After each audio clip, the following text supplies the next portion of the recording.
அதுக்கு என்னெல்லாம் செய்யலாம்னு யோசிக்கும் பொழுது அதில் ஒன்று முஸ்லீம்கள் மேலே ஏற்படுகிற நல்லபிப்பிராயத்தை ஏற்படுத்துகிற விஷயங்களை எல்லாத்தையும் மறைச்சிடணும். ஆனால் இந்த நாட்டில் இன்றைக்கி வாழக்கூடிய ஆட்களில் பல பேர் பிரச்சனைகள் தீரக்கூடாதுன்னு நினைக்கிறவங்க இருக்கலாம். ஒட்டுமொத்தமாக இஸ்லாத்தின் வளர்ச்சியை நிப்பாட்டியே தீரணும், முஸ்லீம்களுடைய எண்ணிக்கை பெருகுச்சுன்னு சொல்லிச்சோன்னா நமக்கு பெரிய ஆபத்தாக இருக்குது. அது முஸ்லீம்களோட சேரணும்னு நினைக்கிற மக்களுக்கு சேரக்கூடாதுங்கிற ஒரு உணர்வு வந்துடும்ல, அந்த உணர்வை ஏற்படுத்துறதுக்காக வேண்டி இந்த வேலைகள் அவங்க தொடர்ந்து செஞ்சுருக்காங்க. ஒரு பக்கம் நீங்கள் சொன்ன மாதிரி இஸ்லாம் தான் எல்லாத்துக்கும் தீர்வு அப்படின்னு சொல்லிட்டீங்க. எல்லா தீர்வும் ஒரு இடத்துல கிடைக்குது அப்படிங்கிற ஒரு காரணத்திற்காகவே இஸ்லாம் எதிர்க்கப்படுகிறதா அப்படின்னு நினைக்கிறீங்களா? இஸ்லாம் எதிர்க்கப்படுறதுக்கு இது ஒரு பெரிய காரணமா இருக்கு. இஸ்லாம் எதிர்க்கப்படுறதுக்கு நிறைய காரணங்கள் இருக்கு. அதுல முக்கியமான ஒரு காரணம் என்னன்னு கேட்டா, இது பல சிக்கல்களை பல பிரச்சனைகளை தீர்த்து வைக்குது. ஆனா இந்த நாட்டில் இன்னைக்கு வாழக்கூடிய ஆட்களில் பல பேர் பிரச்சனைகள் தீரக்கூடாதுன்னு நினைக்கிறவங்க இருக்கலாம். பிரச்சனைகள் தீர்ந்தா மக்கள்லாம் நல்லவங்களா மாறிட்டா, ஆரோக்கியமானவங்களா மாறிட்டா, அப்போ தங்களுக்கு வர வேண்டிய வருமானம் போயிடும், தங்களுக்கு கிடைக்கிற முக்கியத்துவம் போயிடும். அதனால் இப்போ குடிகாரங்கள் இருக்கிறாங்க, இப்போ இங்கே வந்து அந்த குடியிலேருந்து மீண்டு வந்துடுவாங்க. இது சொல்லுகிற போதனை, அறிவுரை, வழிமுறை எல்லாத்தையும் கடைபிடிக்க ஆரம்பித்தாங்கன்னா அங்கேருந்து வெளியே வந்துடுவார்.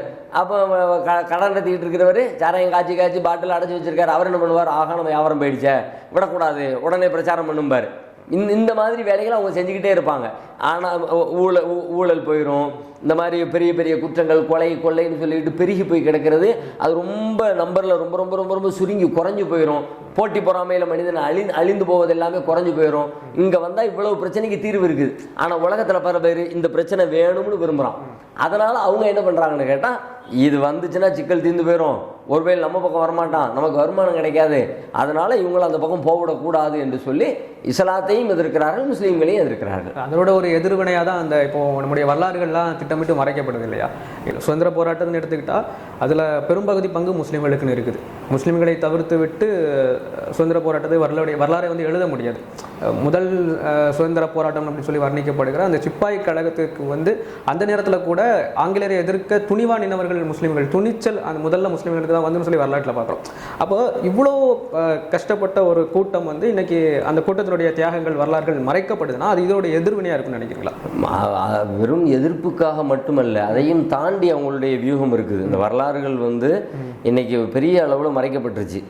ஆனாலும் கூட தோண்டி எடுப்பதற்கு வாய்ப்பு இருக்குது. அங்கங்கே நூல் நிலையங்களில், ஆவண காப்பகங்களில் இன்னும் அதனுடைய சுவடுகள் மிச்சம் இருக்குது. இன்னைக்கு நாம் நினைச்சாலும் வரலாறுகளை தோண்டி எடுத்து திரும்ப கொண்டு போய் மக்கள்கிட்ட சேர்ப்பதற்கான வாய்ப்பு இருக்குது. இன்னும் ஒரு 50 ஆண்டுகள் கடந்துச்சுன்னா அதுவும் இல்லாமல் போயிடும், அழிக்கப்பட்டுரும். இந்த அழித்தல் அப்படிங்கிறது வேணும்னே திட்டம் போட்டே பண்ணுறாங்க. ஏன் பண்ணுறாங்கன்னா, ஒட்டுமொத்தமாக இஸ்லாத்தின் வளர்ச்சியை நிப்பாட்டியே தீரணும், முஸ்லீம்களுடைய எண்ணிக்கை பெருகுச்சுன்னு சொல்லிச்சோன்னா நமக்கு பெரிய ஆபத்தாக இருக்குது. ஏன்னா முஸ்லீம்களுடைய எண்ணிக்கை பெருகும்போது அதில் அவங்க என்ன பார்க்குறாங்கன்னு கேட்டால், உதாரணமாக சில ஒரு மக்கள் கூட்டத்தை தனதாக்கி கொள்ள விரும்புகிற, நீதி நேர்மை நாணயம் அதையெல்லாம் தாண்டி தனக்கு கீழ் ஒரு படை இருக்கணும், ஒரு பெரும்படை இருக்கணும் என்று விரும்புகிற சில ஆன்மீகத்தின் பெயரால் வியாபாரம் செய்யக்கூடிய தலைவர்கள் என்ன பண்ணுறாங்கன்னா, அவங்களுக்கு இது ஒரு பெரிய அடியாக இருக்குது. என்ன அடின்னு கேட்டால், இன்னைக்கு அவங்க ஒரு 10,000 பேருக்கு லீடர்னு வச்சுக்குவோம். ஒரு பேச்சுக்கு 10,000 பேர் கொண்ட ஒரு டீமுக்கு லீடராக இருக்கும்போது நான் அங்கேருந்து ஒரு ஆளை கலட்டி கொண்டு வந்துட்டோம்னா, இப்போ அவர் 9,999 பேருக்கு தான் லீடரு. நாளைக்கு இன்னொருத்தர் குவாலிட்டி கொண்டு வந்துட்டோம்னா 98 பேருக்கு தான் லீடரு. அப்படியே வெளியே வர வர வர அவருடைய அந்த அதிகாரத்தின் எல்லை சுருங்குகிறது. இப்போ நம்ம இவ்வளவு 10,000 பேருக்கு லீடராக இருந்தோம், இன்றைக்கி என்ன 5,000 பேர் ஆகிடுச்சு, 50 பேர் ஆகிடுச்சு, 100 பேர், யாருமே நம்ம பேச்சை கேட்குறதுக்கு ஆள் இல்லையே அப்படின்னா, இப்போ அங்கே போகிறத தடுத்தா தான் நம்முடைய அந்த கிரிப்பை தக்க வச்சுக்க முடியும்னு சொல்லிட்டு அதுக்கு என்னெல்லாம் செய்யலாம்னு யோசிக்கும் பொழுது அதில் ஒன்று, முஸ்லீம்கள் மேலே ஏற்படுகிற நல்லபிப்பிராயத்தை ஏற்படுத்துகிற விஷயங்களை எல்லாத்தையும் மறைச்சிடணும். அப்படி நல்ல அபிப்பிராயம் ஏற்படுறதுனால தான் அங்கங்கே போகிறான். எதெல்லாம் ஏற்படுத்துதுன்னு பார்ப்போம். அவன் கண்ணுக்கு தெரிஞ்சு எதையெல்லாம் மறைக்க முடியுமோ எல்லாத்தையும் மறைச்சிருவோம்னு. அதில் ஒன்று, இந்த நாட்டுக்காக வேண்டி பாடுபட்ட முன்னால் வாழ்ந்து மறைந்த இந்தியாவில் வாழ்ந்த முன்னோர்கள், மன்னர்கள், முஸ்லீம்கள் தியாகிகளுடைய வரலாறுகளை எல்லாம் மக்களுடைய கவனத்தில் இல்லாமல் கொஞ்சம் கொஞ்சமாக மறைக்கிறாங்க. இல்லாத கருத்துக்களை, பொய்யான விஷயங்களை அவங்களுடைய பேரில் திணிக்கிறாங்க. மாப்பிளா முஸ்லீம்கள்னு சொல்லிட்டு கேரளாவில் ஒரு பெரிய போராளிகள், சுதந்திர போராட்டத்துக்கு வேண்டி பாடுபட்டவங்க, இப்போ அவங்களுடைய வரலாறுகளெல்லாம் சுத்தமாக தொடச்சி எடுக்குது. பள்ளி பாட புத்தகத்திலேருந்து, பல்கலைக்கழகத்திலேருந்து. லாஸ்ட் 2 இயர்ஸுக்கு முன்னாடி மோடி அரசு சுதந்திரத்துக்காக வேண்டி பாடுபட்டவர்களை பற்றியான ஒரு நூலை ரீபிரிண்ட் பண்ணி வெளியிட்டாங்க. அதில் ஏற்கனவே இருந்தவர்களிலிருந்து 330 பேரை நீக்கிட்டாங்க. நீக்கப்பட்ட 330 பேர் யார் அப்படின்னு பார்த்தா கேரள மாப்பிளா முஸ்லீம்கள். ஏன் இவங்க நீக்கினாங்க அப்படின்னு பார்த்தா, அது முஸ்லீம்களுக்கு ஒரு நற்பெயரை ஏற்படுத்துகிறது. இப்போ நாட்டில் போராட்டம் நடந்து 50 வருஷம் 70 வருஷம் ஆயிடுச்சு. 70-80 வருஷத்துக்கு முன்னாடி நடந்துச்சு. போர் நடக்கும்போது இருந்தவங்க எல்லாருமே எழுதி வச்சிருக்காங்க, இவங்கெல்லாம் பெரிய போராட்ட வீரர்கள், இந்த நாட்டுக்கு இவ்வளவு ரத்தம் சிந்தி இருக்கிறாங்க, இவ்வளவு பாடுபட்டு இருக்கிறாங்க, ஆங்கிலேயர்கள் இப்படி ஓட ஓட விரட்டினாங்கன்னு சொல்லிட்டு அவங்க பெயர்களை எல்லாம் சுதந்திர போராட்ட வீரர்கள்னு தொகுத்து ஆவணமா பாதுகாத்து வச்சுட்டு போயிட்டாங்க. 60 வருஷம் 70 வருஷம் கழிச்சு வந்து இவர் வந்து என்ன பண்றாருன்னு கேட்டா, இல்ல அவங்களாம் இல்லை. இப்ப யார் சொல்றது நம்புறது?